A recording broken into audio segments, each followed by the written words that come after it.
नमस्कार, DV live breaking में आप सभी का बहुत बहुत स्वागत है। मैं हूं आपके साथ अंशिता और मेरे साथ मेरे सहयोगी अविनाश जी मौजूद हैं। आपका भी बहुत बहुत स्वागत है अविनाश जी इस कार्यक्रम में। और अविनाश जी, जिस तरह से जंतर मंतर पर कल से गहमा गहमी बनी हुई है, उसको देखते हुए ये साफ पता चल रहा है कि मोदी सरकार छात्रों के इस आंदोलन से घबरा गई है।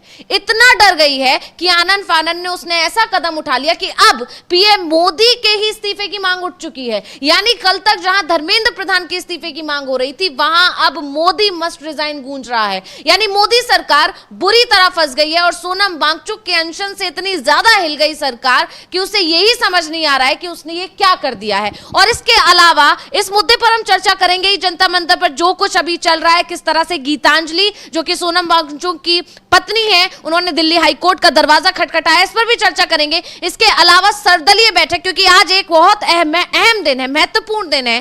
कल से मानसून संसद सत्र शुरू होने वाला है और उससे पहले आज सर्वदलीय बैठक बुलाई गई थी, लेकिन विपक्ष की तरफ से एक बार फिर सरकार को यह बता दिया गया है कि संसद सत्र में विपक्ष का क्या रोल रहने वाला है, किस तरह से सरकार के लिए मुश्किलें खड़ी होने वाली है इस सत्र में। इसके अलावा जो है राम मंदिर मुद्दा भी गरमाया हुआ है। राहुल गांधी और मल्लिकार्जुन खड़गे की तरफ से मोदी सरकार को पत्र लिखा गया है पीएम मोदी को, और उसमें बहुत ज्यादा मांगे की गई हैं। और राम मंदिर चंदा चोरी का जो मामला है, चढ़ावा चोरी का जो मामला है, ये अब पूरे देश का मुद्दा बन चुका है। ये बात इससे पता चल जाती है कि राहुल गांधी ने इस पर एक पत्र लिखा है। इस सब के अलावा लोकसभा स्पीकर का जो फैसला आया है बागी सांसदों को लेकर, उस पर भी हमारी नजर बनी हुई है और उस पर भी हम चर्चा करेंगे। लेकिन फिलहाल सबसे पहले यहां सबसे महत्वपूर्ण मुद्दा जो इस वक्त बना हुआ है पूरे देश में, जिस पर बात हो रही है, चर्चा हो रही है, पूरा विपक्ष एकजुट अब दिखाई दे रहा है, वो मुद्दा है जंतर मंतर पर प्रदर्शन कर रहे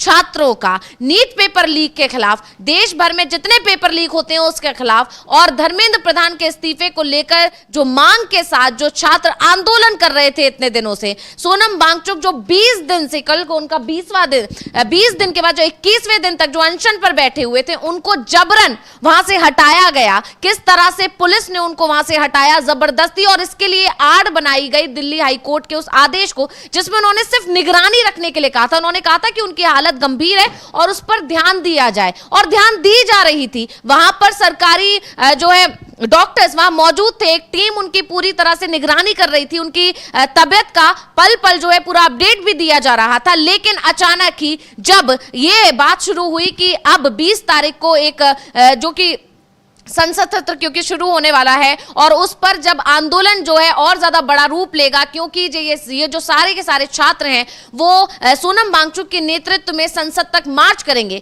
जब ये खबर और ज्यादा तेज होने लगी, जब सरकार को इस चीज की चिंता होने लगी, तो आनन फानन में एक ऐसा कदम उठाया गया जो अब मोदी सरकार के गले की फांस बन गया। तो अविनाश जी, इस पर तमाम अपडेट्स आ रही है, उस पर हम चर्चा करेंगे। लेकिन सबसे पहले आपके पास आना चाहूंगी कि कैसे जो जंतर मंतर का जो प्रदर्शन था, वो अब पूरे देश का एक बड़ा आंदोलन पीएम मोदी के खिलाफ खड़ा हो गया। क्या कहेंगे आप इसको लेकर? देखिए, जिस तरीके से कार्रवाई हुई, सोनम वांगचुक को एक अचानक ही पुलिस पहुंचती है सुबह के टाइम पर और उठाकर उनको हॉस्पिटल में शिफ्ट कर देती है।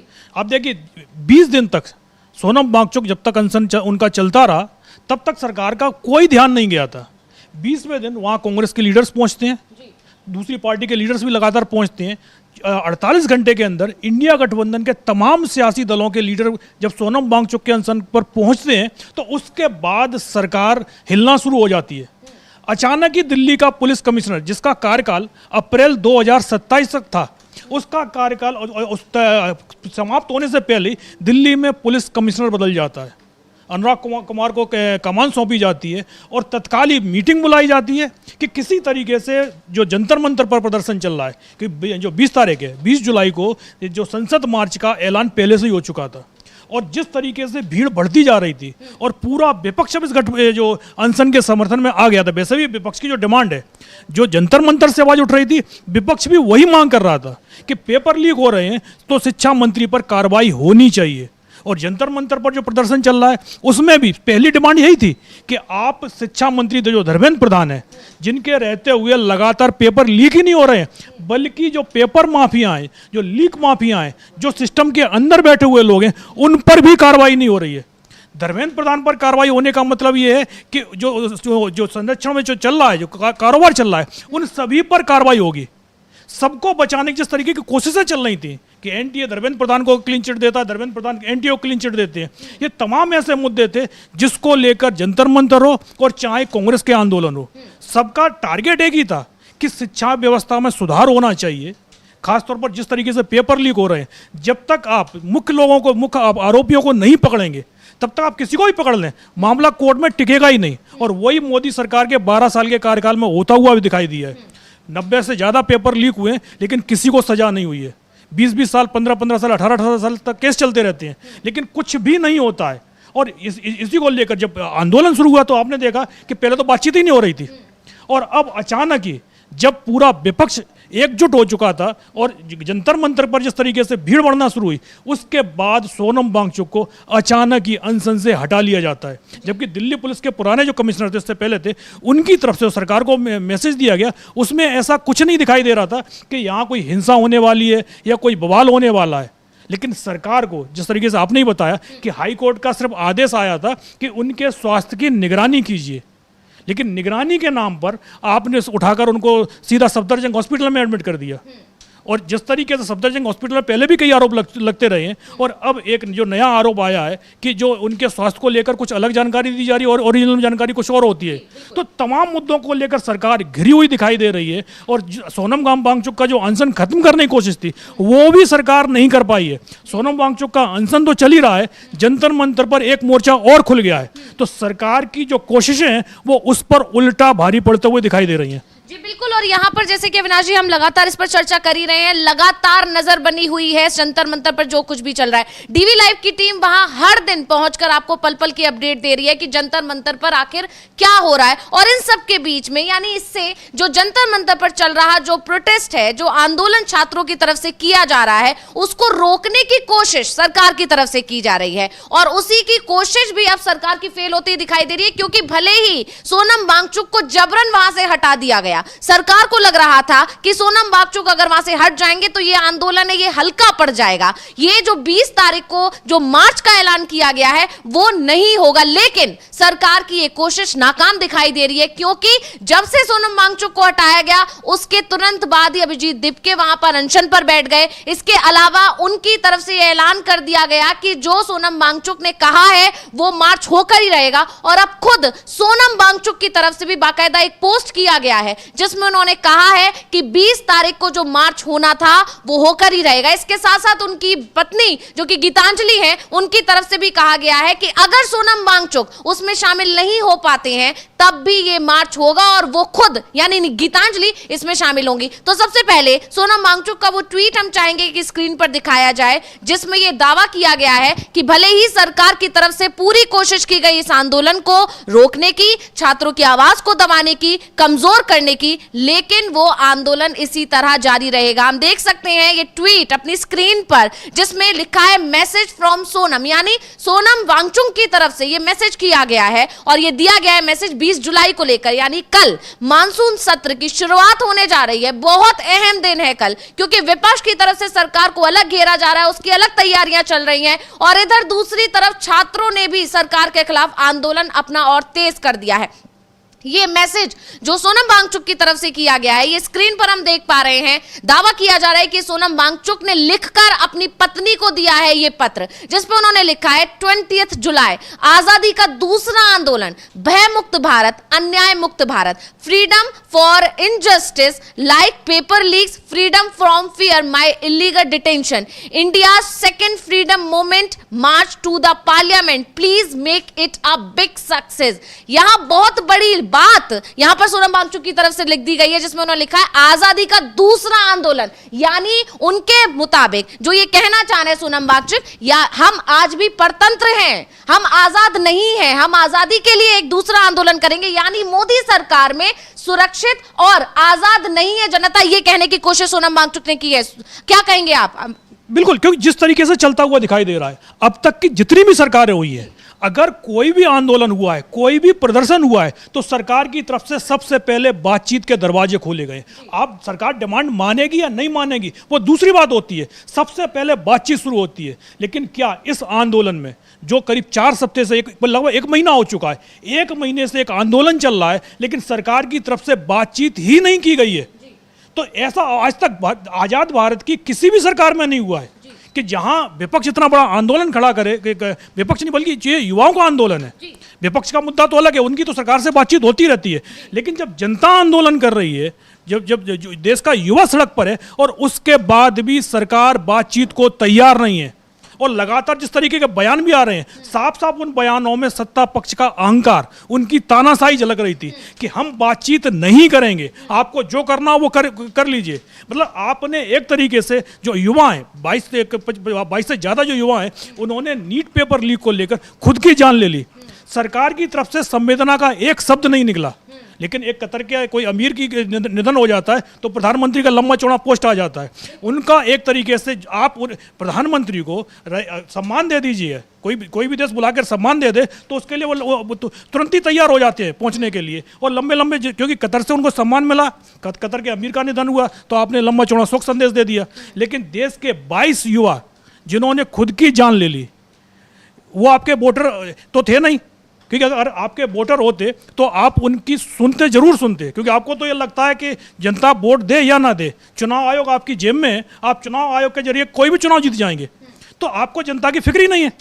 और यही कारण है जो सोनम वांगचुक ने बोला है कि जो आज़ादी का जो दूसरा आंदोलन है, क्योंकि अभी तक सरकारों के खिलाफ इस तरीके के नारे और नाराजगी लगातार देखी गई हैं, लेकिन कोई भी सरकार हो, चाहे इससे पहले कांग्रेस की सरकार हो या बीजेपी की भी सरकार रही है, कभी भी बातचीत के लिए या सर्वसम्मति बनाने के दरवाजे कभी भी बंद नहीं किए गए हैं। लेकिन इस सरकार में हर वो काम हो रहा है जो अंग्रेजों के समय होता था कि हमने फैसला ले लिया है, देश की जनता माने या ना माने, उससे जबरदस्ती इस फैसले को स्वीकार करना ही पड़ेगा। यही स्थिति यहाँ चल रही है। सर, जो डिमांड हो रही है जनता की कि जो पेपर बार बार लीक हो रहे हैं ये रोके जाने चाहिए, लेकिन हम देख रहे हैं कि नीट का पेपर लीक हुआ, उसके बाद 3-4 पेपर और लीक हो गए, लेकिन कार्रवाई क्या हुई?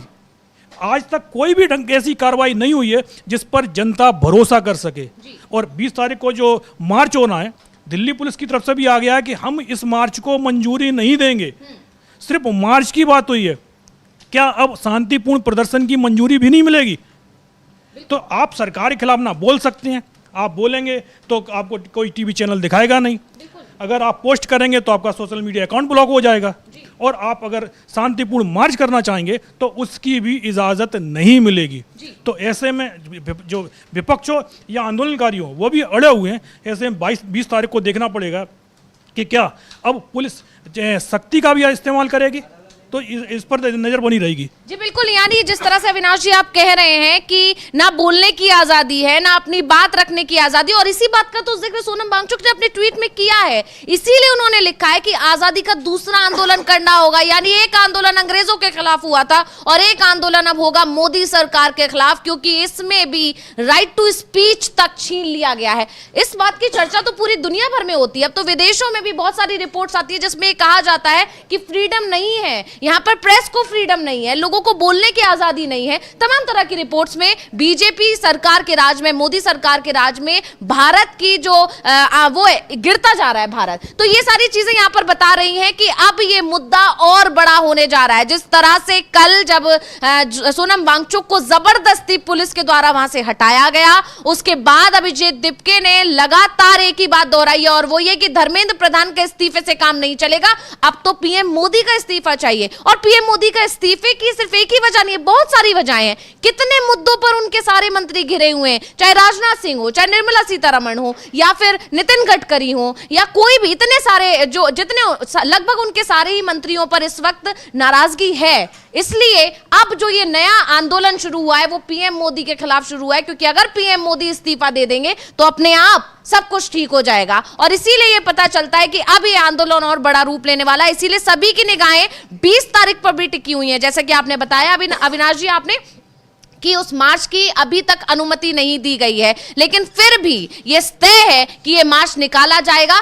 तब पुलिस की तरफ से क्या किया जाएगा, किस तरह का एक्शन लिया जाएगा, इसकी भी जानकारी अभिजीत दिपके की तरफ से दे दी गई। उन्होंने बाकायदा एक वीडियो पोस्ट किया है और उसके साथ उन्होंने ट्वीट किया है कि कैसे तैयारियां की जा रही हैं हमें रोकने की। हम चाहेंगे कि उस वीडियो को जो अभिजीत दिपके ने अपने ट्विटर हैंडल से साझा किया, अपने एक्स से साझा किया है, उसको हम चाहेंगे कि स्क्रीन पर दिखाया जाए। और उसके साथ उन्होंने लिखा है कि कैसे हमको रोकने के लिए हमारे खिलाफ कार्रवाई करने की तैयारियां शुरू हो गई हैं, ये देखा जा सकता है। और इसके साथ साथ अभिजीत दिपके ने एक और वीडियो साझा किया और उसमें उन्होंने ज्यादा से ज्यादा लोगों से जल्दी यहां पर जंतर मंतर पर इकट्ठा होने की अपील की है, सिर्फ और सिर्फ ये जो कल मार्च होने वाला है इसको और ज्यादा अच्छा बनाने के लिए, इसके लिए अपील की। हम सुन सकते हैं क्या कुछ कहा है अभिजीत दिपके ने। Good morning everyone. जैसा कि आप सबने कल देखा, सोनम सर को जबरदस्ती यहाँ से लेकर गए, लेकिन फिर भी उसके बाद भी हॉस्पिटल में उनका अनशन जारी है और यहाँ पर जंतर मंतर पर हमारा प्रोटेस्ट भी जारी है। तो जो भी ये लोग वीडियो देख रहे हैं, मैं उन सभी से रिक्वेस्ट करता हूँ, प्लीज ज्यादा से ज्यादा नंबर में जंतर मंतर आइए, आज रात को यही रुकिए। अगर आज आप यहाँ नहीं आते, यहाँ नहीं रुकते, तो ये लोग इस प्रोटेस्ट को भी खत्म कर देंगे। सोनम सर चाहते थे कि जो हमारा 20 जुलाई का मार्च है वो मार्च सक्सेसफुल हो, और मैं सभी से अपील करता हूँ हमारा जो प्रोटेस्ट है और हमारा जो मार्च है वो दोनों पीसफुल होने जाने वाला है। So I request everybody to follow the rules, to follow all the guidelines that CJP will issue. हमें पीसफुली प्रोटेस्ट और मार्च दोनों करना है। जो लोग पीसफुली तरीके से नहीं करेंगे वो सीजेपी या सोनम सर के सपोर्टर्स नहीं हो सकते। Thank you. तो अभी हम अभिजीत दिपके को सुन रहे थे अविनाश जी, उन्होंने साफ साफ कहा है कि पीसफुल तरीके से मार्च किया जाएगा और इसके साथ साथ उन्होंने चेतावनी भी दी उन लोगों का कि अगर कोई इसके आड़ में कुछ गलत करने की कोशिश करेगा तो वो बर्दाश्त नहीं किया जाएगा। बाकायदा गाइडलाइंस जारी की गई हैं कि किन किन नियमों का पालन करना है इस मार्च में शामिल होने के लिए। तो यानी साफ है कि अगर कल को आरोप लगाए जाते हैं किसी भी तरह के, क्योंकि आप जानते हैं किस तरह से अगर कोई आंदोलन शांतिपूर्ण तरीके से होता है तो देखा जाता है कि उसमें कुछ तत्व पहुंच जाते हैं, अराजक तत्व जो उस माहौल को बिगाड़ने की कोशिश करते, तो उसकी चेतावनी भी पहले से ही दे दी गई है दिपके की तरफ से कि सीजेपी का उससे कोई लेना देना नहीं होगा, क्योंकि सीजेपी ने पहली गाइडलाइंस जारी कर दी है। यानी एक तरह से देखा जाए तो अब युवा, देश का छात्र भी जागरूक है कि कैसे सरकार अगर उन्हें फंसाने की कोशिश करती है तो बचना कैसे है, ये देखा जा सकता है इस वीडियो के सारे से। बिल्कुल, क्योंकि जिस तरीके से जो नितिन नवीन का जो बयान आया था कि हमारा कार्यकर्ता इस तरीके के आंदोलन से निपटना जानता है, तो सबसे बड़ी बात यही है कि कहीं बीजेपी अपने लोगों को, जो मार्च होगा कि मार्च में जबरदस्त भीड़ जुटेगी, अगर बीजेपी के 10-20 कार्यकर्ता वहां पहुंचकर हिंसा फैलाना शुरू कर दें, क्योंकि पुलिस को भी मौका चाहिए कि किसी तरीके से इस आंदोलन को कुचला जाए। जंतर मंतर को खाली कराने की लगातार कोशिशें हो रही हैं, लेकिन जो युवाओं का गुस्सा और उनका जोश देख के पुलिस और सरकार की हिम्मत नहीं पड़ रही है। जिस तरीके से वांगचुक को हिरासत में लिया गया, उसके बाद पूरे देश में जो प्रतिक्रिया आई है उसने ही सरकार को हिला दिया है। ऐसे में सरकार कोई बहाना ढूंढ रही है कि जो आंदोलन चल रहा है ये हिंसक हो जाए, और उसी को लेकर दीपिका का जो बयान आया, उन्होंने वीडियो जारी किया है कि अगर कोई भी व्यक्ति हिंसा फैलाने की कोशिश करता है तो उसका हमारे आंदोलन से कोई संबंध नहीं है, क्योंकि जो भी व्यक्ति ऐसा होगा तो ये मान के चलिएगा कि वो सरकार का सपोर्टर होगा। सरकार का जो भी विरोधी है, वो कोई भी विरोधी हिंसा नहीं चाहता।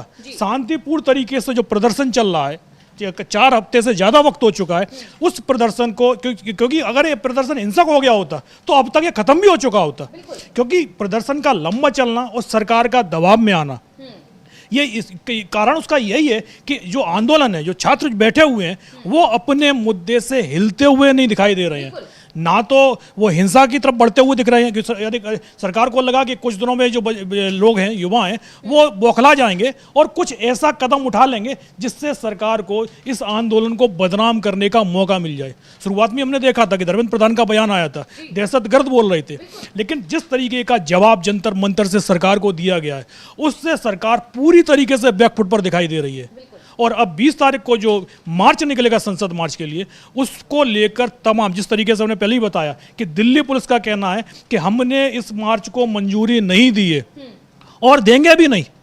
अगर पुलिस कमिश्नर पुराने होते तो एक बार चल भी जाता, लेकिन जो नए पुलिस कमिश्नर आए अनुराग कुमार, वो सीधा सरकार ने उनको भेजा इसीलिए कि आपको इस आंदोलन को किसी भी कीमत पर कुचलना है।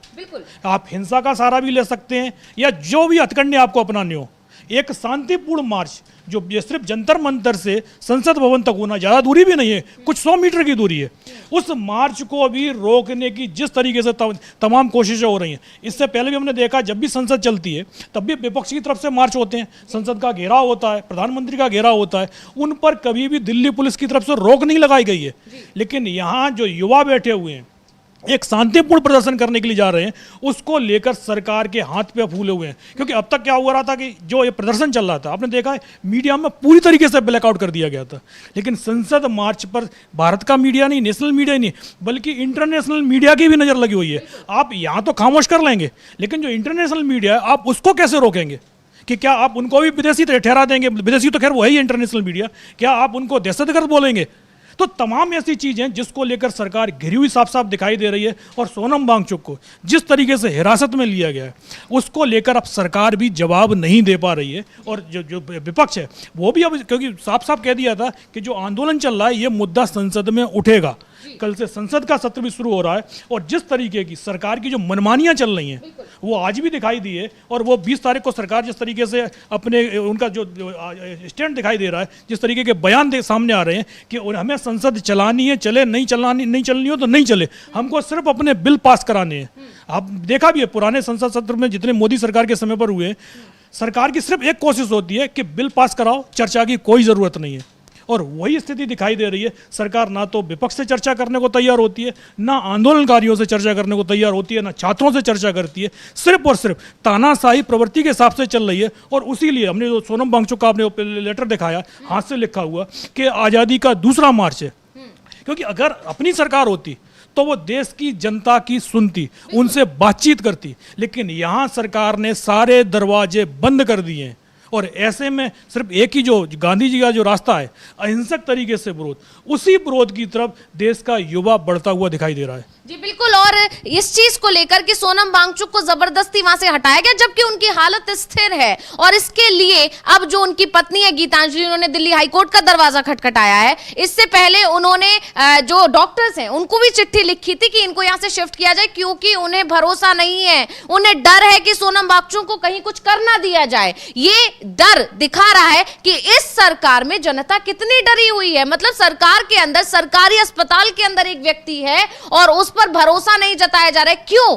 क्योंकि सरकार ने जबरदस्ती उन्हें हटाया। और सरकार की सिर्फ एक ही मंशा कि अगर सोनम वांगचुक यहां से हट गए, जो इन युवाओं की, इन छात्रों की ताकत बने वहां पर बैठे हैं, ये हटेंगे तो ये युवा अपने आप हट जाएंगे। लेकिन युवाओं ने बता दिया है कि वो हटने वाले नहीं है। और सोनम वांगचुक को हटाना अब मोदी सरकार के लिए उल्टा उन्हीं की मुसीबत बनता जा रहा है, क्योंकि ये आंदोलन अब और ज्यादा बड़ा हो गया है। बड़ी बात ये रही कि अभी तक कांग्रेस इसमें शामिल जरूर थी, लेकिन राहुल गांधी की प्रतिक्रिया का हर किसी को इंतजार था। जैसे ही सोनम वांगचुक को वहां से हटाया गया, राहुल गांधी की भी इस पर प्रतिक्रिया आ गई और इस पर उन्होंने भी सरकार की आलोचना की है। तो ये मामला अब बहुत बड़ा बनता चला जा रहा है। फिलहाल सुनते हैं गीतांजलि का वो बयान जिसमें उन्होंने अपील की है कि दिल्ली हाईकोर्ट से कि उनके पति को यानी सोनम वांगचुक को सफदरजंग से शिफ्ट किया जाए किसी और अस्पताल में। इसके साथ साथ कल इस बात की भी चर्चा हो रही थी कि जो डॉक्टर दिगे जो लगातार सोनम वांगचुक की निगरानी कर रहे थे, जिस दिन से वो अनशन पर बैठे, 21 दिन तक वहां पर जंतर मंतर वो मौजूद थे, 21वां दिन था कल जिस दिन उन्हें उठा लिया गया, तो 20 दिनों तक जो डॉक्टर दिगे उनकी निगरानी कर रहे थे, उन्होंने कहा कि सब कुछ नॉर्मल था, किसी तरह की कोई दिक्कत सोनम वांगचुक के शरीर में नहीं थी। लेकिन अब सफदरजंग के जो लोग हैं, जो डॉक्टर्स हैं, वो कह रहे हैं कि कमियां आ रही थी, डिहाइड्रेशन हो सकता है, तमाम तरह की चीजें कही जा रही हैं। और जब रिपोर्ट मांगी जा रही है उनसे, जब उनसे कहा जा रहा है ब्लड शुगर लेवल की उन्होंने बात की थी कि वो डाउन हो रहा है, और उनका कहना, डॉक्टर दिगे का कहना था कि ऐसा कोई भी दिक्कत नहीं थी, एक दिन पहले तक पोटेशियम वगैरह सब कुछ नॉर्मल था उनकी बॉडी में। और जब ये रिपोर्ट मांगी गई कि आप किस आधार पर कह रहे हैं कि उनकी तबीयत बिगड़ सकती थी इसलिए उन्हें यहां लेकर आया गया, इसलिए उनको निगरानी की जा रही है उनकी, तो वो रिपोर्ट देने को तैयार नहीं है डॉक्टर्स। तो आखिर वो रिपोर्ट क्यों छुपाई जा रही है, ये बड़ा सवाल यहां पर उठता है। अविनाश जी, सबसे पहले हम गीतांजलि को सुन लेते हैं, वो क्या कह रही हैं, उन्होंने क्या अपील की है, सुनिए। जमाना और था, अब जमाना और है। हमने देखा है कि कैसे सारे गवर्नमेंट इंस्टीट्यूशंस टूट चुके हैं, उनका जो भी उनका स्टेचर था वो अभी है नहीं। हाल ही में मैंने सुप्रीम कोर्ट में सोनम को बाहर निकालने का जो मुहिम चलाई थी, उसमें ये पता चल गया है कि हमारी जुडिशियरी जो है वो कॉम्प्रोमाइज्ड है, हमारी पुलिस तो कॉम्प्रोमाइज्ड है ही, हमारा मीडिया भी बहुत हद तक कॉम्प्रोमाइज है, लेकिन क्योंकि सोनम के जो 30 साल के उनकी काम रहा है और तपस्या रही है, उनकी एक इतनी इज्जत और प्यार है लोगों के उसमें कि हर, चाहे वो जुडिशरी हो, चाहे वो पुलिस हो, चाहे वो मीडिया हो और चाहे वो एग्जीक्यूटिव हो या जो भी हो, गवर्नमेंट के दबाव में कुछ भी बेशक वो करें, लेकिन हर एक के ज़मीर में ये मूवमेंट को हेल्प करने का ही जज्बा रहता है और जिसकी वजह से आज तक ये यहाँ आया है। हाँ, उस समय उनका फास्ट तुड़वाया गया था, पर इस बार मुझे नहीं लगता कि ऐसे होने की कोई संभावना है। तो मैम 20 तारीख का कंफर्म है, इस बार 20 तारीख को जो मार्च जाना है वो कंफर्म है? हाँ, क्योंकि ये फाइनली एजुकेशन सिस्टम को चेंज करना ये एग्जीक्यूटिव और पावर और पॉलिसी मेकर्स का काम है और हमारा काम है उन तक ये बात पहुंचाना कि ये सिस्टम कंप्लीटली टूट चुका है। ये हम विश्व गुरु इसके सहारे नहीं बन सकते। हमारे बच्चे जो क्लास 8 तक, हर बच्चे को सेम एजुकेशन मिलनी चाहिए। गवर्नमेंट स्कूल इतने अच्छे होने चाहिए कि ये नहीं कि सिर्फ अमीर लोगों के बच्चे प्राइवेट स्कूल में अच्छा पढ़े। तो ये सब तो हमें दिख ही रहा है कि पूरा सिस्टम टूटा हुआ है। ये जो नीट का एग्जाम लीक हुआ, ये तो जस्ट एक छोटा सा सिम्टम था, लेकिन ये जो ब्रोकन सिस्टम है ये तो हम सबको पता है। तो ये जो मूवमेंट है ये जस्ट एक प्रोटेस्ट, एक पेपर लीक के लिए नहीं है, ये पूरे देश की ज़मीर को, कॉन्शियंस को जगाने के लिए है और वो सफिशिएंट हद तक जग चुकी है। क्योंकि जब तक हम सिर्फ चावल और राशन मांगते रहेंगे तो गवर्नमेंट हमको वही देके खुश रखेगी, लेकिन जब हर नागरिक शिक्षा की मांग करेगा, जो अभी इतना अवेयरनेस और अवेकनिंग आ गया है ये प्रोटेस्ट के बाद, तो मैं चाहती हूँ कि सोनम वांगचुक ने जो 20 दिन तक फास्ट किया और अभी भी जारी है, क्योंकि अभी वो डॉक्टर्स इलेक्ट्रल पाउडर देने की बात कर रहे थे लेकिन उन्होंने मना किया कि वो फास्ट अभी भी उनका जारी है। तो वो सिर्फ एक छोटे से पॉलिटिकल मिनिस्टर तो आते जाते रहते हैं और वैसे भी कोई मिनिस्टर्स को याद नहीं रखता, लेकिन जो ग्राउंड पे चेंज होता है उस पे ये होता है।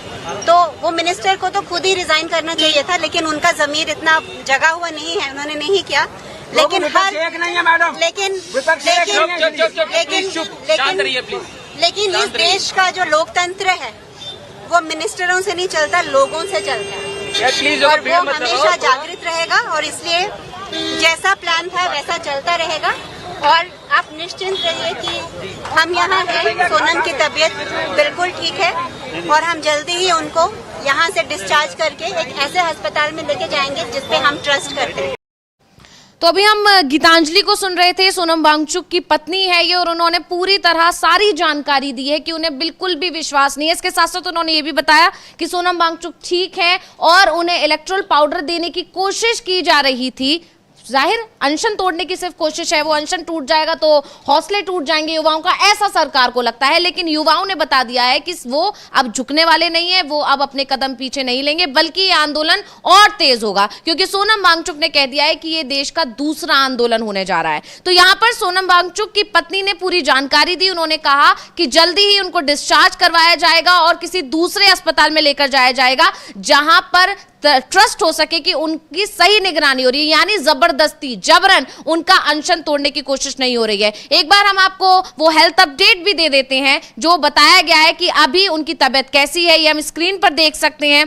लिखा हुआ है ये जो हेल्थ बुलेटिन है ये जारी किया गया सफदरजंग की तरफ से, जिसमें बताया गया है कि सोनम वांगचुक ठीक है और उनकी तबीयत बिल्कुल नॉर्मल है, स्थिर है, वो अभी भी उनका फास्टिंग चल रही है। ये सारी जानकारी और ये सब कुछ अभी गीतांजलि की तरफ से भी बताया गया कि अनशन उन्होंने तोड़ा नहीं है, अभी भी अनशन जारी है। और ये बहुत बड़ी चीज है, मतलब आप देख रहे हैं कि सोनम वांगचुक किस तरह अड़े हुए हैं। अभी तक उनको ले जाया गया, उनको उठा लिया गया। और इससे पहले दीपके ने 2 दिन पहले एक वीडियो बहुत तेजी से वायरल हो रहा है अविनाश जी, जिसमें दीपके ने उनसे पूछा था कि क्या आप यहां से जाना चाहते हैं, हाईकोर्ट का जिस तरह से आदेश दिया गया है कि आपको अनशन खत्म करना है, या आप हॉस्पिटल जाना चाहते हैं, क्या हॉस्पिटल जाना चाहते हैं, क्या ये सवाल दीपके ने किया था। तो उन्होंने साफ मना कर दिया था। ये वीडियो 18 जुलाई का है, यानी कल वीडियो वायरल हो रहा था और ये वीडियो उससे भी 1 दिन पहले का है, जब दिल्ली हाईकोर्ट की तरफ से ये कहा गया कि उनकी निगरानी की जाए। उसके बाद तुरंत दीपके ने उनसे पूछा कि क्या आप जाना चाहते हैं हॉस्पिटल, तो उन्होंने साफ मना कर दिया था।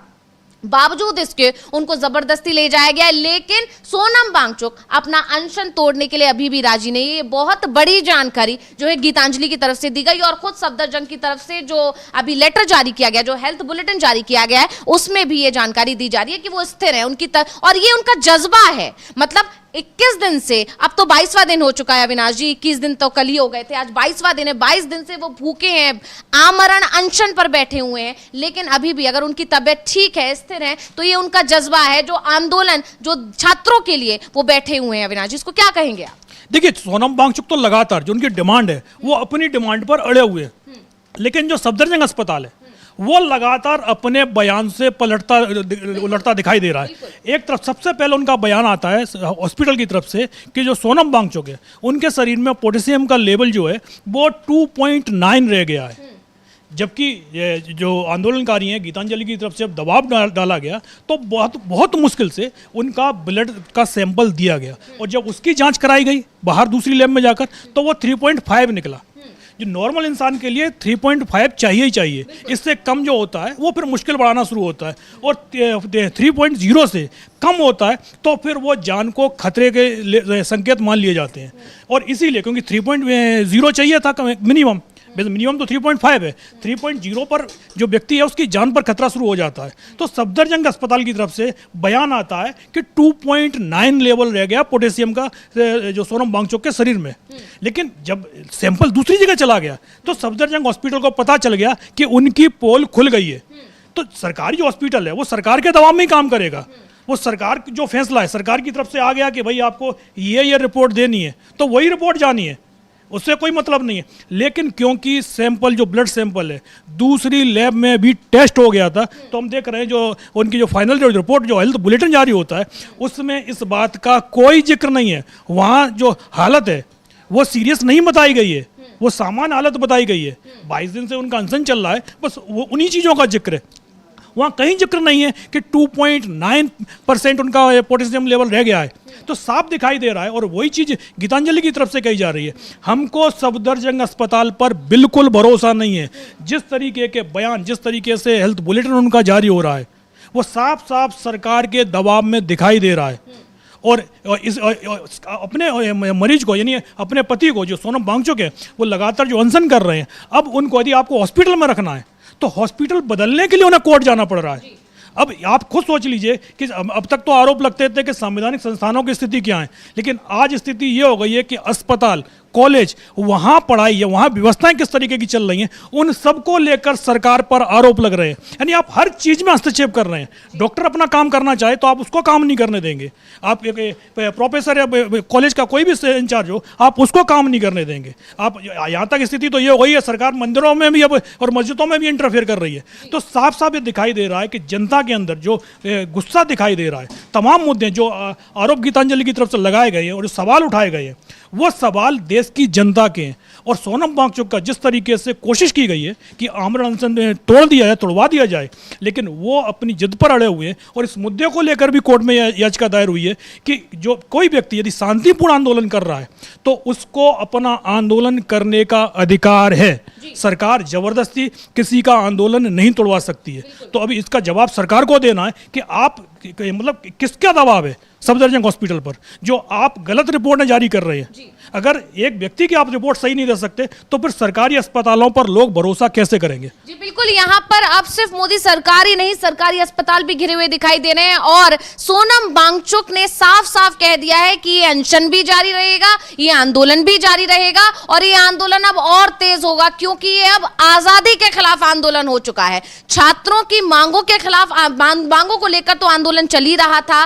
छात्र धर्मेंद्र प्रधान के इस्तीफे की मांग कर रहे हैं। छात्र लगातार कह रहे हैं कि पेपर लीक जो चल रही है उस पर रोक लगनी चाहिए, शिक्षा व्यवस्था सुधरनी चाहिए, दुरुस्त होनी चाहिए। ऐसी ही मांग राहुल गांधी की तरफ से भी की जा रही है। उनकी तरफ से भी छात्रों की गूंज कार्यक्रम चलाए जा रहे हैं। यानी पूरे देश में पेपर लीक का मुद्दा गरमाया हुआ है। लेकिन सरकार उस मुद्दे पर ध्यान देने की बजाय, उन अपने मंत्रियों के खिलाफ एक्शन लेने की बजाय कि आखिर ये सब कुछ हो क्यों रहा है। यानी खुद पहले तो सबसे बड़ी बात तो यही है अविनाश जी, अगर पिछली सरकारों का जिस तरह से मोदी सरकार सरकार हर बात में जिक्र करती है, जहां भी फंसती है पिछली सरकारों को कोसना शुरू कर देती है। तो आज क्यों नहीं ध्यान रख रही है कि पिछली सरकारों में नैतिकता के आधार पर इस्तीफे हुआ करते थे, खुद मंत्रियों ने दिए हैं, और लेकिन आज ऐसा क्यों नहीं हो रहा है? तो पहली चीज, नैतिकता के आधार पर इस्तीफे नहीं हो रहे हैं। दूसरी चीज, खुद मोदी, जो पीएम मोदी हैं, वो इस्तीफे नहीं ले रहे हैं। यानी यहां पर उल्टा हो रहा है, उल्टी गंगा बह रही है मोदी सरकार में। वो ये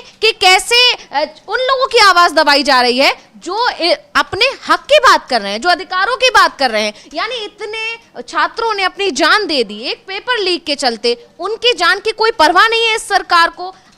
बहुत ज्यादा असंवेदनहीन हो गई है ये सरकार, और यही आवाज जब तो तेजी से गूंजने लगी है तो अब उस आवाज को दबाने की कोशिश की जा रही है। अब सोनम वांगचुक की आवाज को दबाने की कोशिश की जा रही है, लेकिन बता दिया गया है छात्रों की तरफ से कि अब सरकार को इसमें सफलता नहीं मिलेगी। वहीं इन सब के बीच में नीट पेपर लीक का मामला जो लगातार उठा हुआ है, इधर एक तरफ जंतर मंतर पर प्रदर्शन चल रहा है, उधर दूसरी तरफ राहुल गांधी ने, कांग्रेस ने पूरे देश में एक अभियान छेड़ दिया, और इसकी जो है पहले उन्होंने कोटा में कार्यक्रम किया, उसके बाद देहरादून में कार्यक्रम किया। देहरादून में किया हुआ कार्यक्रम बहुत ज्यादा सफल रहा, जबकि उसको आखिरी वक्त तक रोकने की कोशिश की गई थी। आखिरी वक्त तक छात्रों का ध्यान भटकाने के लिए एक दूसरा कार्यक्रम तुरंत वहां पर आयोजित किया गया, पंजाबी सिंगर को वहां आनन फानन में बुलाया गया, लेकिन छात्रों ने वहां भी मुंह तोड़ जवाब सरकार को दे दिया उत्तराखंड में कि जो कुछ भी आप करना चाह रहे हैं हम उससे डिगने वाले नहीं है, क्योंकि अब मामला हमारे भविष्य का है, हमारे भविष्य के साथ खिलवाड़ हो रहा है। और ये बात अब छात्रों की तरफ से कह दी गई है। सबको लेकर राहुल गांधी ने बाकायदा एक ट्वीट किया है।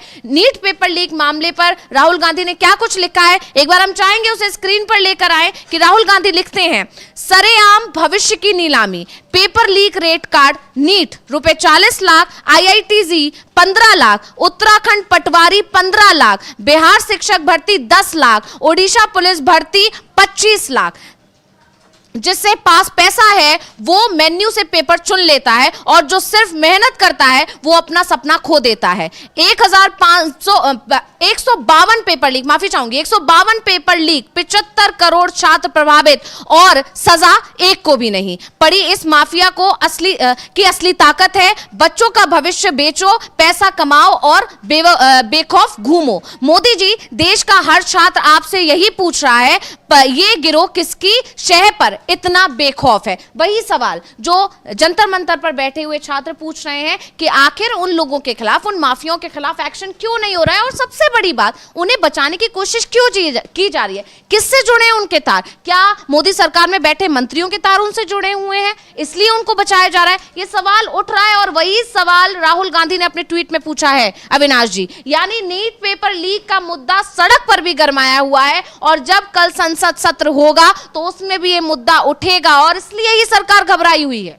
अब देखिए, राहुल गांधी का कहना है कि 150 पेपर लीक हुए।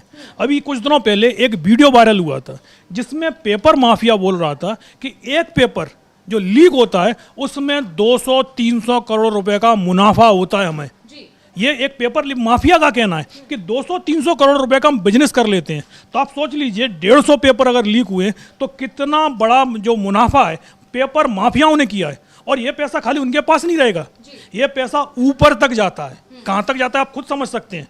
तो अब ऐसे में सरकार कार्रवाई क्यों करेगी? अगर सरकार में बैठे हुए लोगों को करोड़ों रुपए मिल रहे हैं लगातार पेपर, क्योंकि उन्हें भी पता है कि 10 पेपर लीक होंगे तो उसमें से 1 या 2 पेपर ही पकड़ा जाता है, बाकी को तो सरकार साफ साफ मुकर जाती है कि पेपर लीक हुआ ही नहीं है।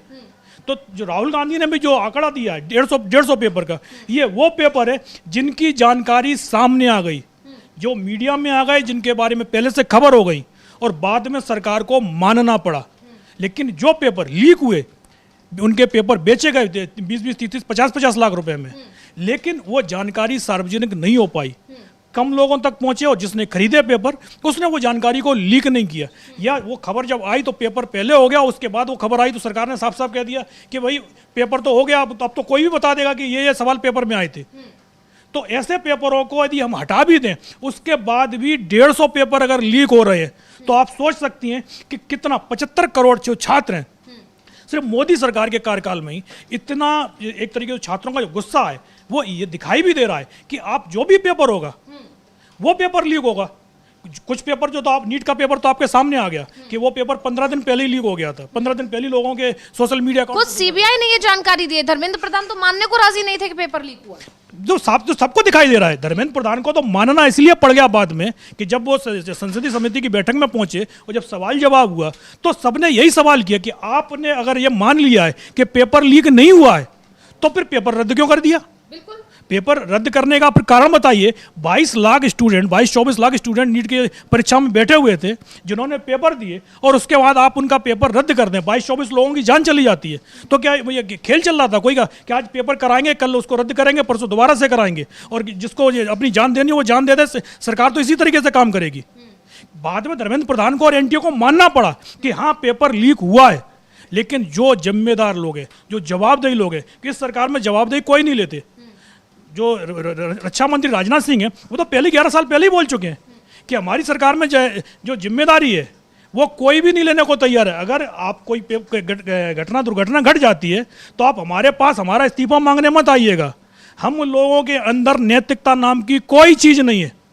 आप नैतिकता के आधार पर तो बिल्कुल भी नहीं मांग सकते हैं। और कोर्ट का भी बयान आया है, सुप्रीम कोर्ट ने भी बोला है कि पहले की जो सरकारें होती थी उनके जो मंत्री होते थे उनमें नैतिकता होती थी। वो नैतिकता के आधार पर इस्तीफे दे देते थे, पद छोड़ देते थे। लेकिन आज वो स्थिति हमें कहीं भी नहीं दिखाई दे रही है। वो पिछले 12 साल की स्थिति में ही हुआ है। इससे पहले मनमोहन सिंह की सरकार थी, उसमें भी इस्तीफे होते थे नैतिकता के आधार पर। लेकिन यहाँ जिस तरीके का बयान संसद में रक्षा मंत्री देता है कि हमारे यहाँ आप इस्तीफा मांगने मत आ जाना, और उसको हम उसके बाद देखते भी है। 2015 में राजनाथ सिंह बोलते हैं और आज 2026 हो गई है। तमाम घपले घोटाले हुए, पेपर लीक हुए, तमाम मुद्दे उठे हुए हैं।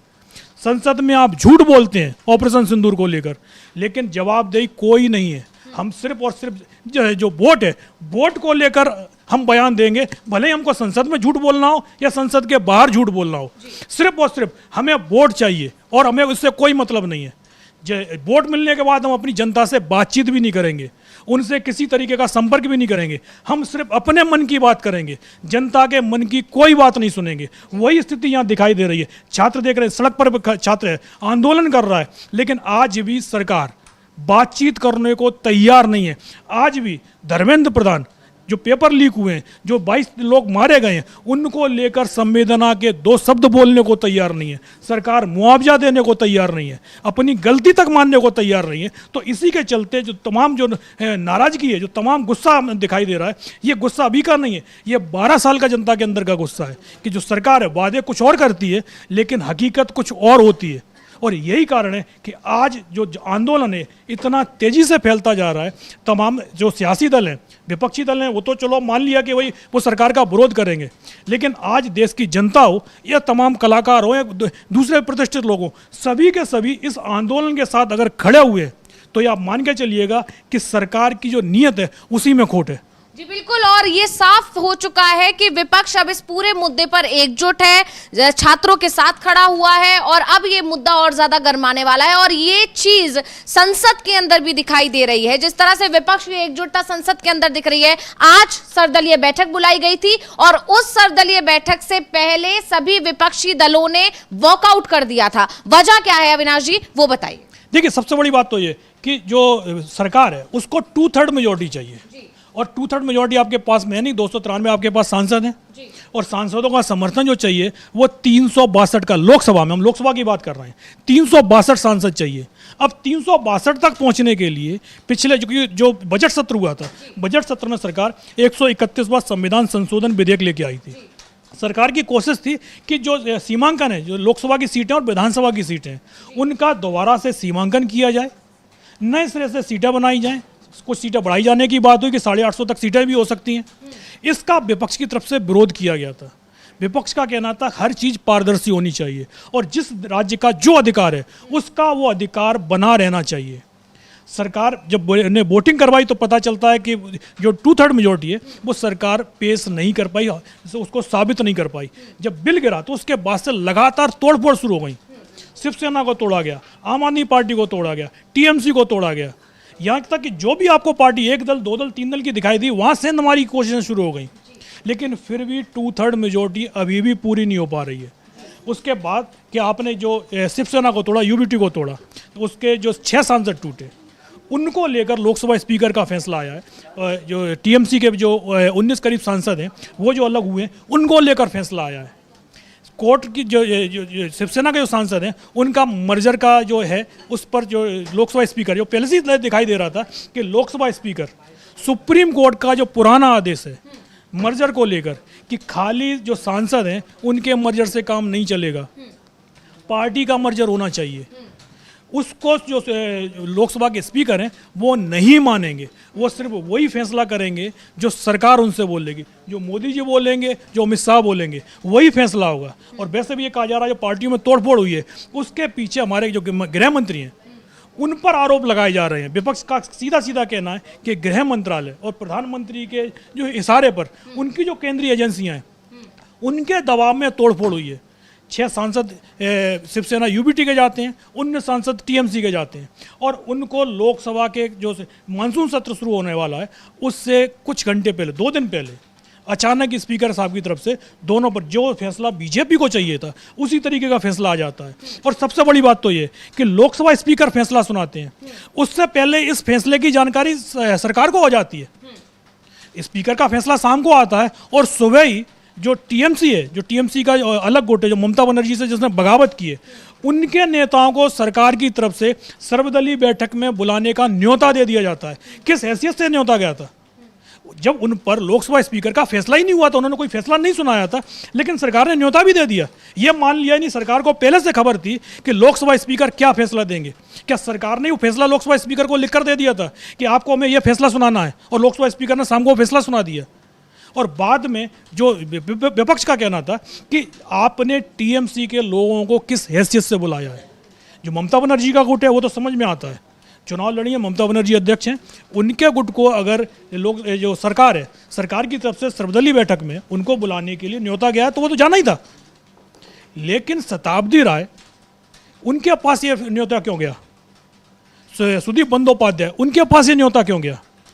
सरकार की तरफ से अचानक, क्योंकि सरकार ने मान लिया कि ये अलग गुट बन गया है, सरकार ये तय नहीं कर सकती। और इसी को लेकर जब आज बैठक होती है तो विपक्ष ने सबसे पहला यही सवाल किया कि इन लोगों को क्यों बुलाया गया है। और इसी को लेकर जो विपक्ष है, सर्वदलीय बैठक का, सरकार की जो सर्वदलीय बैठक थी उसका बहिष्कार कर दिया है। और जो उद्धव ठाकरे, उन्होंने साफ साफ कह दिया है कि हम इस मामले को, जो लोकसभा स्पीकर ने जो फैसला दिया है, सुप्रीम कोर्ट के फैसले को लोकसभा स्पीकर ने पलट दिया है, हम इसे सुप्रीम कोर्ट में चुनौती देंगे। टीएमसी की तरफ से भी, क्योंकि इंतजार हो रहा था कि लोकसभा स्पीकर क्या फैसला देते हैं। उम्मीद तो यही थी कि जो संविधान है, संविधान की जो भावना है उसका आदर रखा जाएगा और उसके अनुसार, संविधान के अनुसार फैसला होगा। लेकिन यहाँ जिस तरीके से सरकार चल रही है उस तरीके से तो आपको पहले से एक अंदेशा लग रहा था कि कहीं लोकसभा स्पीकर वही फैसला ना सुना दें जो बीजेपी चाहती है, और वही होता हुआ भी दिखाई दिया है। और यही कारण है कि इंडिया गठबंधन और विपक्ष ने सर्वदलीय बैठक का बहिष्कार कर दिया है। और सरकार की तरफ से तो शुरुआत से ही है कि उसे सदन चलाना नहीं है, उसे सदन में सिर्फ हंगामा चाहिए, टकराव चाहिए। वो चाहती है कि सरकार, जो सदन है उसमें किसी तरीके की डिबेट ना हो, शोर शराबे के बीच में बिल आए और बिल को सरकार आराम से पास करा ले जाए। और वही चीज़ हमें दिखाई दे रही है सर्वदलीय बैठक में। जिस तरीके से आपने विपक्ष की तमाम आपत्तियों को नज़रअंदाज कर दिया, जिस तरीके से आप जो टीएमसी का बागी गुट है उसको सर्वदलीय बैठक का न्योता दिया, जबकि उस पर अभी कोई फैसला नहीं आया है। लेकिन सरकार की जो मनमानी चल रही है उसके खिलाफ विपक्ष ने एक तरीके से साफ कर दिया है कि आपकी मनमानियां हम मंजूर नहीं करेंगे। जी बिल्कुल, और ये एक तरह से सांकेतिक विरोध है कि आने वाला जो सत्र है जो चलेगा 20 तारीख से, जिसकी शुरुआत होने वाली है, उसमें विपक्ष कैसे सरकार के खिलाफ मुखर रहने वाला है, इस बात का संकेत आज ही विपक्ष की तरफ से दे दिया गया। पहले सांकेतिक विरोध, पहले उन्होंने वॉकआउट किया, उसके बाद फिर वो सर्वदलीय बैठक हुई जिसको लेकर तमाम जानकारियां अभी आ रही हैं, बैठक में चर्चा चल रही है। हालांकि इसको लेकर कांग्रेस की तरफ से पहले ही कह दिया गया था कि नाम के लिए बैठक बुलाई जाती है, उसमें विपक्ष की बात सुनी ही नहीं जाती, सरकार सिर्फ अपनी बताती है। तमाम तरह के आरोप सरकार पर लगते हैं और अब इसीलिए निगाहें हैं 20 जुलाई से शुरू होने वाले मानसून सत्र पर कि सदन के अंदर विपक्ष की आवाज सुनी जाएगी या नहीं सुनी जाएगी, उनके जो आपत्तियां उन्हें सुना जाएगा या नहीं सुना जाएगा। नीट पेपर लीक का मामला है, राम मंदिर चढ़ावा चोरी का मामला है, तमाम जो मुद्दे हैं देश के, इस वक्त मुद्दों की भरमार है देश में। क्या इन मुद्दों पर जब सवाल पूछा जाएगा तो सरकार जवाब देगी? किस तरह से ऑपरेशन सिंदूर के दौरान जो शहीद हुए उनके नाम छुपा के रखे गए 1 साल तक, क्या इस पर राजनाथ सिंह जवाब देंगे कि आखिर क्यों छुपाया गया, क्यों इस तरह की चीजें की जा रही हैं सरकार की तरफ से? सिर्फ बाहबही लूटना, सिर्फ अपनी पीठ थपथपाना ही सरकार का रवैया हो गया है, ये देखा जा रहा है। लगातार सरकार के खिलाफ उठने वाली हर आवाज को दबाया जा रहा है और इसी को लेकर पूरी तैयारी विपक्ष की तरफ से कर ली गई है। और इन सब के बीच में जो लोकसभा स्पीकर का फैसला है उस पर भी विपक्ष की तरफ से खुलकर आपत्ति जताई गई है। उसका एक जो है उदाहरण हमने देखा जब सांकेतिक विरोध किया गया विपक्ष की तरफ से कि उन्हें लोकसभा स्पीकर का यह फैसला बिल्कुल पसंद नहीं आया है। इसके अलावा लोकसभा स्पीकर के फैसले पर जब आदित्य ठाकरे से सवाल किया गया तो उनका भी बयान आया, उन्होंने भी क्या कुछ कहा है हम उसे भी सुन सकते हैं। इसके अलावा अरविंद सावंत ने भी बहुत कुछ कहा है, यानी लोकसभा स्पीकर के फैसले के खिलाफ भी आवाज उठने लगी। हालांकि साथ के साथ ये भी कहा गया है सभी की तरफ से, चाहे वो आदित्य ठाकरे हो या अरविंद सावंत हो या तमाम जो विपक्षी नेता हैं, उनकी तरफ से कहा गया है कि लोकसभा स्पीकर तो वैसे भी बीजेपी के हैं, हालांकि उनको जिस पद पर वो बैठे हैं उस पद के आधार पर उन्हें निष्पक्ष होना चाहिए। उस पद पर बैठते हुए उन्हें यह ध्यान रखना चाहिए कि उन्हें किसी एक का पक्ष नहीं रखना है। लेकिन लोकसभा स्पीकर की कुर्सी पर बैठे ओम बिरला अपने पदभार का सम्मान नहीं कर रहे हैं, अपने पद के हिसाब से काम नहीं कर रहे हैं, उसके गौरव को नहीं समझ रहे हैं, उसकी गरिमा को नहीं समझ रहे हैं और इसीलिए वो सिर्फ वही फैसले ले रहे हैं जो बीजेपी आलाकमान की तरफ से उन्हें आदेश दिया जाता है। और ये पहले ही कहा जा रहा था कि लोकसभा स्पीकर की तरफ से समय इसलिए लिया जा रहा है इतना क्योंकि उन्हें ऊपर से आदेश नहीं आ पा रहा है कि आखिर करना क्या है। तो अभी हम आदित्य ठाकरे को भी यहां पर सुन सकते हैं क्या कुछ कहा है उन्होंने। तो अविनाश जी, इस पर लगातार चर्चा जो बनी हुई है, जिस तरह से सर्वदलीय बैठक पर सभी की निगाहें थी, अब सर्वदलीय बैठक में विपक्ष ने यह जरूर बता दिया कि कल संसद सत्र के अंदर क्या होगा। अगर सरकार उनकी बात नहीं सुनेगी तो इसी तरह वॉकआउट किया जाएगा, सरकार के खिलाफ मोर्चा खोला जाएगा। लगातार हर जो भी सत्र होते हैं उसमें तस्वीरें आती हैं, वीडियोज आते हैं कि किस तरह से विपक्ष बाहर विरोध प्रदर्शन करता है। क्या वैसी ही तस्वीरें इस बार भी देखने को मिलेंगी या सरकार दबाव में है तो कुछ विपक्ष की बात सुनेगी? क्योंकि 2/3 मेजॉरिटी तो नहीं जुटा पाई है सरकार। देखिए 2/3 मेजॉरिटी तो अभी भी नहीं दिखाई दे रही है, वो अभी भी 325 के करीब पहुंचे हैं, 362 अभी भी नहीं उनके पास नंबर हो पाए हैं। और वही कारण है कि अभी भी ये तय नहीं है कि सरकार संविधान संशोधन विधेयक लेके आएगी या नहीं लेके आएगी। अगर 362 उनके नंबर नहीं हो पाते हैं तो मान के चलिएगा कि इस बार भी मानसून सत्र में सरकार दोबारा हारने का जो एक आशंका उसके सामने खड़ी होगी तो उसको वो स्वीकार नहीं करना चाहेगी। पहले जो बजट सत्र था, सरकार को उम्मीद थी कि शायद विपक्ष में तोड़फोड़ हो जाएगी, जिस तरीके से विपक्ष के अंदर मतभेद तो दिखाई दे रहे थे, तो लगा था कि बिल पास हो जाएगा। लेकिन जब बिल पास नहीं हो पाया, 230 सांसदों ने, जबकि चुनाव चल रहा था, टीएमसी के सारे सांसद नहीं पहुंचे थे, तब भी 7-8 सांसदों ने वोट नहीं डाला था। विपक्ष के करीब 12-13 सांसद थे जो अनुपस्थित रहे थे, तब भी 230 वोट पड़ गए थे।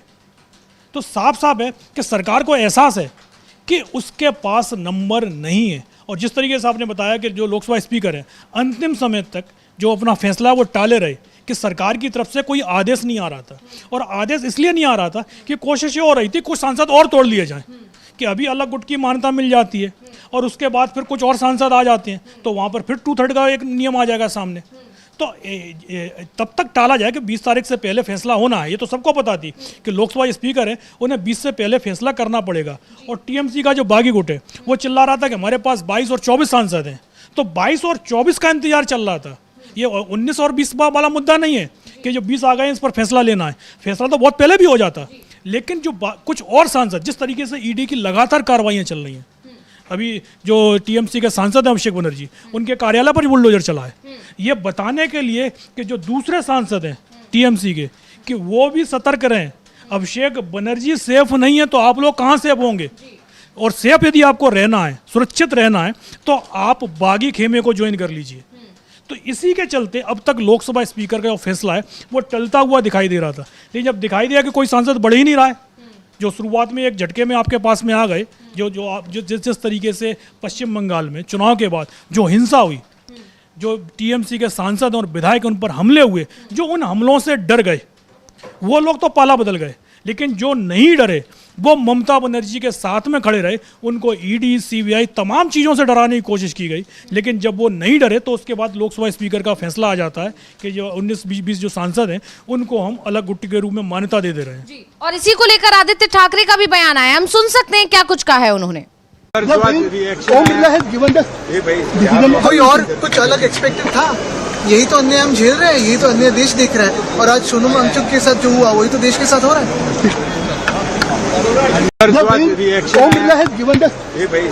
कोई और कुछ अलग एक्सपेक्टेड था? यही तो अन्याय हम झेल रहे हैं, यही तो अन्याय देश देख रहा है, और आज सोनम वांगचुक के साथ जो हुआ वही तो देश के साथ हो रहा है।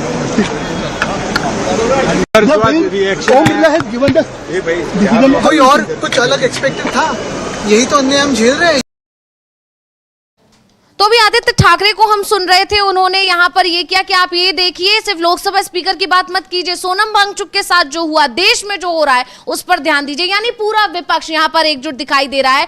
अब यहाँ पर जो आदित्य ठाकरे का बयान है ये बहुत महत्वपूर्ण है कि यहाँ अब विपक्ष ये समझ चुका है कि सिर्फ अपने बारे में बात नहीं करनी है, अब एकजुट हो जाइए, पूरे देश को एक साथ होना पड़ेगा और हर मुद्दे को ये समझना पड़ेगा कि ये हमारा अपना मुद्दा है। तो यहाँ पर ये सारी चीजें चल रही है। इन सबके बीच में राहुल गांधी और मल्लिकार्जुन खड़गे ने राम मंदिर में चढ़ावा चोरी का मुद्दा भी उठाया है, और यह साफ है कि कल जब संसद सत्र शुरू होगा तो इस मुद्दे पर भी विपक्ष अपनी बात रखेगा, सरकार से जवाब मांगेगा, यूपी सरकार से जवाब मांगा जाएगा, गृह मंत्री अमित शाह से जवाब मांगा जाएगा। जवाब इसलिए मांगा जाएगा क्योंकि सुरक्षा के बहुत बड़े बड़े दावे किए गए हैं सरकार की तरफ से, लेकिन जब वहां पर चंदा ही सुरक्षित नहीं है, चढ़ावा ही सुरक्षित नहीं है, तो फिर वहां आने वाले जो भक्तगण है वो कैसे सुरक्षित रह सकते हैं? ये एक बड़ा सवाल यहां पर खड़ा हो गया है। और इन सब के बीच में राम मंदिर चढ़ावा चोरी को लेकर जो बनाया गया है, जो ये लेटर लिखा गया है, उस पर क्या कुछ कहेंगे आप अविनाश जी? देखिए, जिस तरीके से जो चोरी हुई है और चोरी में फिर उसके बाद बचाने की कोशिश जिस तरीके से हो रही है, सबसे बड़े सवाल उसी पर उठ रहे हैं कि आप बचाने की कोशिश किसको कर रहे हैं। चंपक राय अभी तक बाहर घूम रहे हैं। जो राहुल गांधी हैं और मल्लिकार्जुन खड़गे हैं, उन्होंने पत्र लिखा हुआ है, उसमें साफ साफ है कि भाई मान लिया हमने कि जो सुप्रीम कोर्ट है, सुप्रीम कोर्ट की तरफ से ये इस ट्रस्ट को बनाने की जो सरकार से बोला गया था कि आप राम मंदिर को लेकर एक ट्रस्ट बनाइएगा, लेकिन ये ट्रस्ट बनाया किसने? सुप्रीम कोर्ट ने तो नहीं बनाया। सुप्रीम कोर्ट ने सिर्फ निर्देश दिया था सरकार को कि एक ट्रस्ट बनाया जाए। ट्रस्ट जो बनाया वो सरकार ने बनाया, सरकार ने लोगों को चुना, जो उसके चेयरमैन हैं, अध्यक्ष हैं और जो उसके सेक्रेटरी थे वो जरूर वोटिंग से चुने गए, लेकिन वोटिंग से पहले ही सरकार की तरफ से बता दिया गया था कि कौन बनने वाले हैं। यानी ट्रस्ट के सदस्यों को बता दिया था कि आपको चेयरमैन और सेक्रेटरी किसको बनाना है, क्योंकि जो चेयरमैन और सेक्रेटरी बनाए गए थे उनके ऊपर आरोप लगे हुए थे और सरकार नहीं चाहती थी कि उस पर ये आरोप लग जाए कि जो तमाम आरोप जिन पर FIR दर्ज हैं, जिनके ऊपर कोर्ट में केस चल रहे हैं, ऐसे लोगों को सरकार ने ट्रस्ट का मेंबर बना लिया है। चंपक राय की एंट्री उसी तरीके से हुई थी। ट्रस्ट के लोगों ने सरकार के कहने पर चंपक राय को चुना था। जितने भी लोग हैं वहाँ ट्रस्ट में जो शामिल लोग हैं वो सरकार के करीबी हैं, RSS के करीबी हैं, BHP के लोग हैं। इन लोगों को सरकार ने चुना है। ऐसे में सरकार अपनी जिम्मेदारी से पल्ला नहीं झाड़ सकती, सरकार को जवाब देना पड़ेगा। और जिस तरीके से जो लेटर भी लिखा उसमें यही है कि जो आम लोगों ने चढ़ावा, जो भगवान के मंदिर पर जो पहुंचकर राम मंदिर में जो चढ़ावा दिया है, जो दान दिया है, वो उन्होंने अपनी आस्था, जो उनकी आस्था है, उस आस्था के आधार पर कि जो मंदिर निर्माण में काम है या फिर उसके जो आम लोगों के काम होते हैं, मंदिर समितियाँ कई जो काम करती हैं आम लोगों की, ज़रूरतमंदों लोगों के लिए, उनमें उस पर उनके धन का इस्तेमाल होगा। लेकिन यहाँ हो क्या रहा है, लोग बाग जो चढ़ावा है उसका आधे से ज़्यादा हिस्सा, क्योंकि अब जिस तरीके से मंदिर में जो दान की जो रिपोर्टें आ रही हैं, जब मंदिर में भक्तों की भीड़ जुट रही थी तब चढ़ावा दान कितना आ रहा था? 15 लाख 17 लाख। जब भक्तों की भीड़ कम हो गई, लोग दान भी कम दे रहे हैं, तो फिर यह संख्या पहुंच गई 25 लाख। तो आप खुद सोच सकती हैं कि कितनी बड़ी चोरी हो रही थी। जो चोरी बताई जा रही है वो बहुत छोटी रकम बताई जा रही है और बहुत छोटी रकम बरामद भी अभी तक हुई है।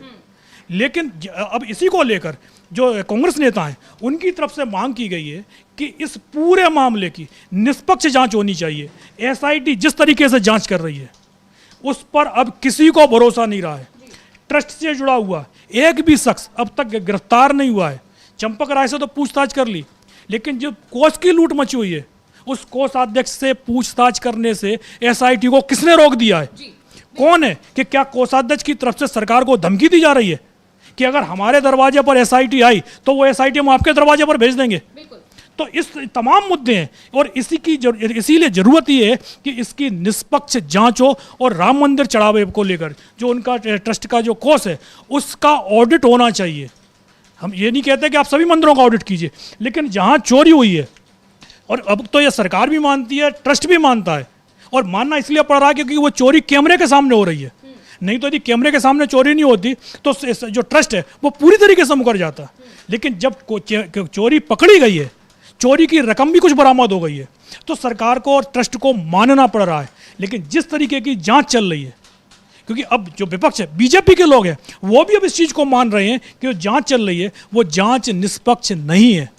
जो आम जनता है उसके मन में जो सवाल उठ रहे हैं कि जो लोग हैं किनको बचाने की कोशिश हो रही है, ये तो साफ साफ दिखाई दे रहा है कि ट्रस्ट के जो लोग हैं उन्हें बचाया जा रहा है और उन लोगों को बचाया जा रहा है जो प्रधानमंत्री नरेंद्र मोदी के करीबी हैं। क्योंकि जो पूरा ट्रस्ट है उस ट्रस्ट में जो जितने भी लोग हैं वो सभी केंद्र के करीबी हैं। तो साफ साफ है, चाहे एसआईटी भले ही यूपी सरकार ने बनाई हो, लेकिन वो भी बीजेपी के केंद्र के और राज्य के दबाव में काम कर रही है और ऐसी एसआईटी की जांच पर किसी को भरोसा नहीं दिखाई दे रहा है। जी बिल्कुल, और ये साफ हो चुका है कि अब निष्पक्ष मांग की जांच और तेजी से गूंजेगी। संसद सत्र जो कल से शुरू होने वाला है, पहले दिन भी सबकी निगाहें इस पर टिकी रहेंगी, क्योंकि एक तरफ मार्च होने वाला है छात्रों की तरफ से, क्योंकि उसके अभी तक अनुमति नहीं मिली है। ऐसे में जो ये होगा, जो मार्च होगा, वो अब पूरी तरह से बहुत ज्यादा इस पर निगाहें टिकी हुई हैं, बहुत ज्यादा इस पर सभी की निगाहें हैं और ये देखा जा रहा है कि किस तरह से विपक्ष ने भी इस आंदोलन में अपनी अब एक तरह से एंट्री कर ली है। राहुल गांधी का ट्वीट आना या फिर जिस तरह से जो तमाम जो नेता वहां पहुंचे, चाहे वो डिंपल यादव हो, अखिलेश यादव हो, या तमाम लोगों के जो ट्वीट आए हैं, अरविंद केजरीवाल जो जंतर मंतर पहुंचे, इसके बाद उन्होंने बाकायदा वीडियो जारी करके दिल्ली चलो का जो नारा दिया, ये साफ बताता है कि जनता अब जाग चुकी है और सरकार के खिलाफ सड़क पर उतरकर आंदोलन करेगी। वहीं दूसरी तरफ राहुल गांधी का, मल्लिकार्जुन खड़गे का बाकायदा एक लेटर लिखना पीएम मोदी को, एक ट्वीट करके इसकी जानकारी देना। वहीं दूसरी तरफ केशव वेणुगोपाल का ये कहना कि धर्मेंद्र प्रधान को हटाने के बजाय सोनम वांगचुक को हटाया जा रहा है। यानी सारे मुद्दों पर अब विपक्ष एकजुट दिखाई दे रहा है और संसद सत्र के अंदर ये सारे मुद्दे उठने वाले हैं। इससे एक दिन पहले यानी आज, यानी क्योंकि कल संसद सत्र शुरू हो रहा है, ऐसे में आज का दिन भी बहुत अहम था। सर्वदलीय बैठक पर सभी की निगाहें थी और उस बैठक से वॉकआउट कर कर विपक्ष ने बता दिया है कि आपकी मनमानी नहीं चलने देंगे। अगर आप विपक्ष की आपत्तियों का ध्यान नहीं रखेंगे, विपक्ष की बात को नहीं सुनेंगे, उन पर अपने जो है संज्ञान नहीं लेंगे, तो हम इस तरह से वॉकआउट करेंगे, आपका विरोध करेंगे। और ये विपक्ष ने बता दिया है कि आने वाला जो दिन है जब संसद सत्र चलेगा तो विपक्ष किस तरह से सरकार की मुसीबतें बढ़ाने वाला है। तो इस सब पर निगाहें हमारी रहेंगी। बहुत बहुत धन्यवाद अविनाश जी ये तमाम जानकारी देने के लिए, और बहुत बहुत धन्यवाद मेरे तमाम दर्शकों का इस कार्यक्रम में बने रहने के लिए। और इसी के साथ फिलहाल मुझे दीजिए इजाजत, नमस्कार।